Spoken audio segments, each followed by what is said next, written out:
अशा पद्धतीने जर आळू वडी बनवसाल तर खूपच कुरकुरीत आणि खुसखुशीत होईल।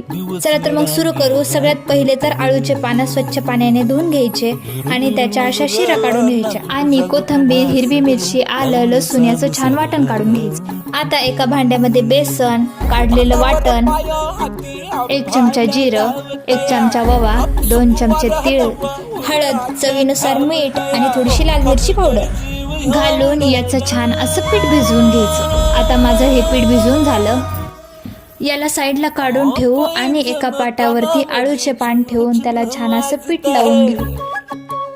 आता असंच करत वरच्या साईडला खालच्या साईडला पान ठेवून छान असं पीठ लावून घ्यायचं। आता माझ्या सगळ्या पानांना पीठ लावून झालं, याला दोन्ही साईडनं असं फोल्ड करायचं आणि वरच्या साईडून याला छान असा गोल गोल राऊंड मारून घ्यायचा। 20 मिनिटासाठी याला वाफेवरती छान शिजवून घ्यायचं। आता याला 20 मिनिटं कंप्लीट झाले, झाकण खोलून बघूया। बघू शकतात तुम्ही किती छान शिजले ना। आता याला एका प्लेटमध्ये काढून छान अशा आपल्या आवडीनुसार वड्या कापून घ्यायच्या आणि थोड्याशा तेलामध्ये याला गोल्डन ब्राऊन होईपर्यंत छान आलटून पलटून दोन्ही साईडनं तळून घ्यायचं।